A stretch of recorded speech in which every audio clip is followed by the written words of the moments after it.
নমস্কার, আমার রান্নাবান্না চ্যানেলে আপনাদের স্বাগত। আশা করি আপনারা সবাই ভালো আছেন এবং সুস্থ আছেন। আজকের রেসিপি হচ্ছে পটল চিংড়ি। তার জন্য আমি এখানে 500 চিংড়ি মাছ কেটে ভালো করে ছাড়িয়ে রেখেছি। এখানে আমি 500 পটলকে কেটে রেখেছি। এখানে দুটো আলুকে কেটে রেখেছি। এখানে 100 বরবটি কেটে রেখেছি। এখানে একটা বড় টমেটোকে কেটে রেখেছি।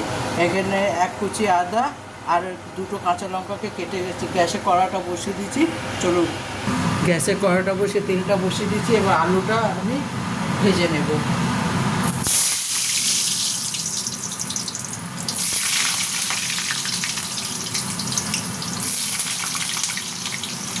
আপনারা এইভাবে একবার পটল চিংড়ি করে দেখবেন, বরবটি দিয়ে, বেশ খেতে ভালো হয়।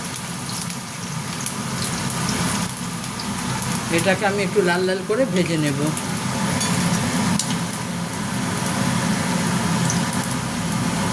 আলুটাকে আমি লাল লাল করে ভেজে নেব।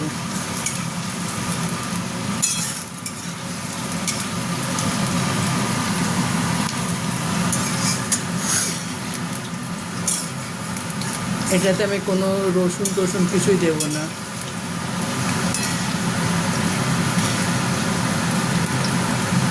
আলুটা আমি একটু লাল করে ভেজে নিই।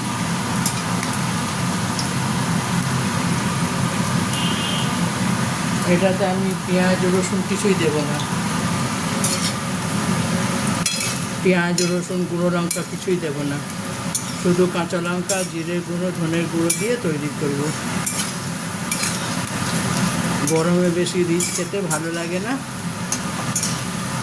সেই কারণে আমি এইভাবে রান্না করব। আমি এটা ভেজে নিই, তারপর দেখাচ্ছি। আলুটা লাল করে ভাজা হয়ে গেছে। এবার আমি আলুটা তুলে নেব।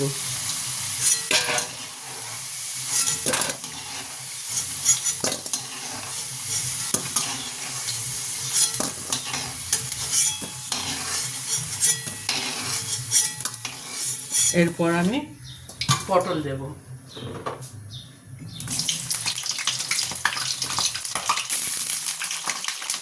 পটলটাও আমি ভেজে নেব।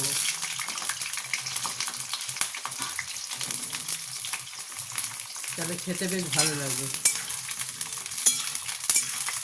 পটলটা ভাজা হয়ে যাক। পটলটাকেও লাল লাল করে ভেজে নেব। পটলটা ভাজা হয়ে যাক। আমার পটলটা ভাজা হয়ে গেছে। এবার আমি পটলটা তুলে নেব।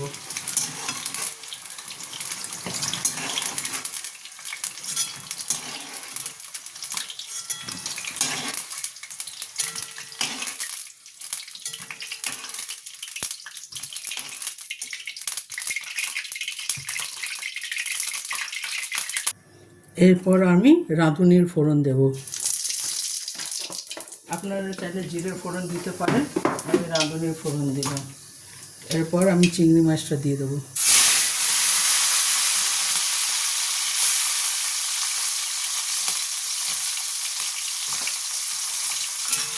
চিংড়ি মাছটাকে একটু ভালো করে ভেজে নেব।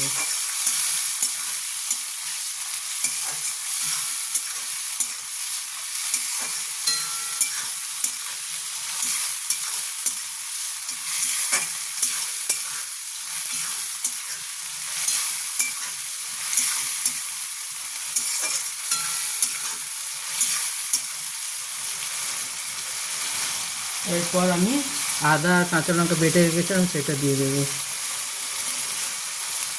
দিয়ে এটাকে ভাজবো।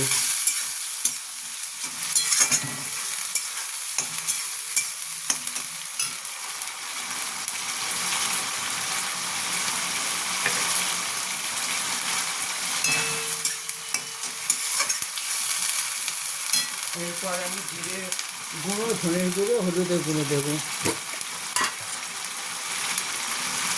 এখানে আমি 1 চামচ হলুদের গুঁড়ো দিলাম। আমি 1 চামচ জিরে গুঁড়ো দিলাম আর 1 চামচ ধনের গুঁড়ো দিলাম। এবার পরিমাণ মতো আমি নুন দেব।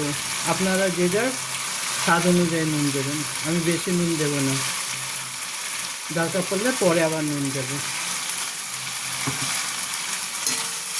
এবার এটাকে ভালো মতন কষে নেব। এরপর এটাতে টমেটো দেবো।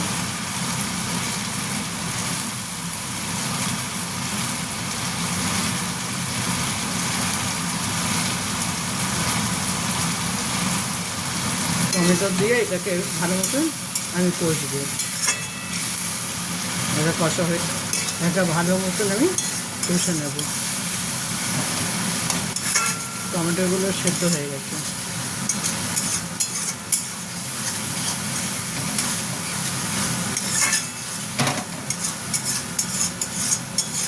একবার এইভাবে আপনি রান্না করে দেখবেন, কেমন লাগে আমাকে জানাবেন।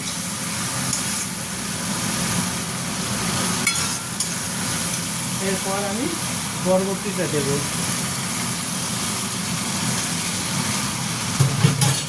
কারণ বরবটিটা তো আমি ভাজিনি, সেই কারণে বরবটিটা আমি প্রথমে দিলাম।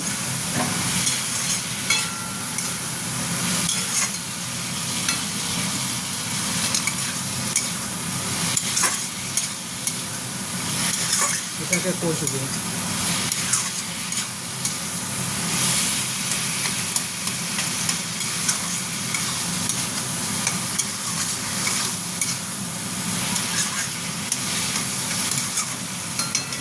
এরপর আমি পটল আর আলুটা দিয়ে দেবো, দিয়ে এইগুলোকে কষবো।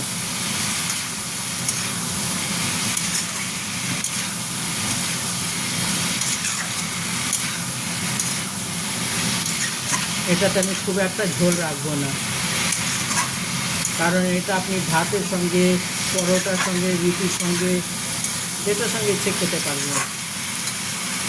বেশি ঝোল রাখলে তাহলে আপনি শুধু ভাতের সঙ্গেই খেতে পারবেন, আর গামাকা করলে আপনি পরোটা, রুটি সবার সঙ্গে খেতে পারবেন।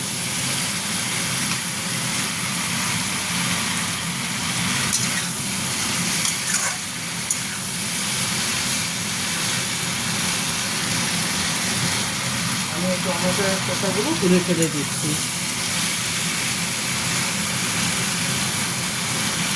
আর এগুলো সেদ্ধ হতে চায় না, আর খাবার সময় মুখে লাগে।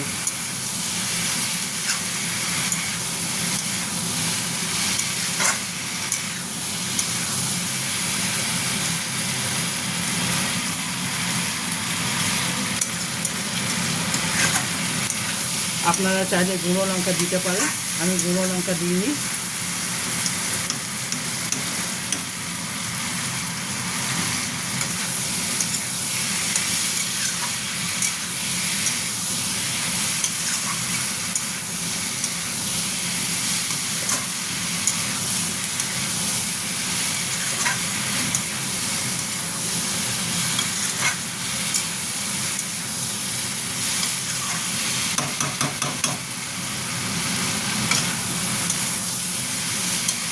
এটা আমার ভালো মতন কষা হয়ে গেছে। এবার আমি এটাতে জল দেবো। আপনারা নিজেদের পরিমাণ মতো জল দেবেন।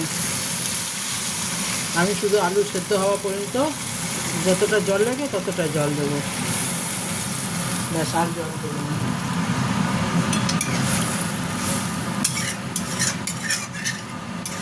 এরপর আমি এটা 10 মিনিটের জন্য ঢাকা দিয়ে দেবো।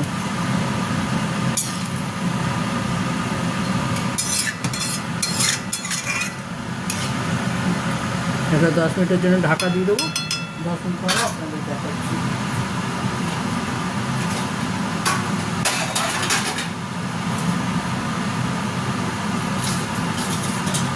এটা 10 মিনিটের জন্য ঢাকা দিয়ে দেবো। 10 মিনিট পরে আপনাদের দেখাচ্ছি।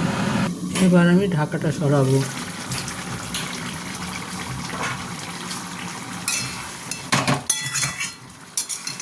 এটা একটু সেদ্ধ হতে বাকি আছে, এটাতে আর একটু জল দিতে লাগবে। এটা এখন পটলটা সেদ্ধ হয়নি।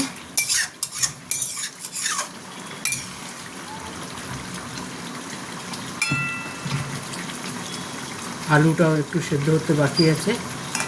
এই সময় আমি একটু ধনেপাতা দিয়ে দেবো। ধনেপাতা দিয়ে দেবো আর অল্প একটু জল দেবো।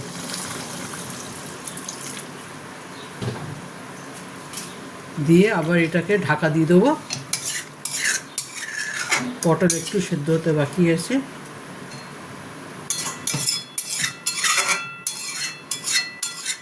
পটলটা সেদ্ধ হয়ে গেলে আমি নামিয়ে নেব। আবার আমি এটা 10 মিনিটের জন্য ঢাকা দিয়ে দেবো। এবার আমি ঢাকাটা সরাবো।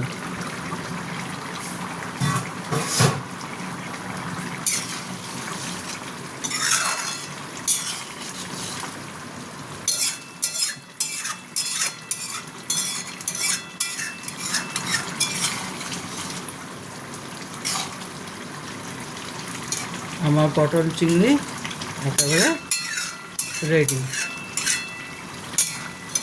আপনারা এইভাবে একবার অবশ্যই বানিয়ে দেখবেন।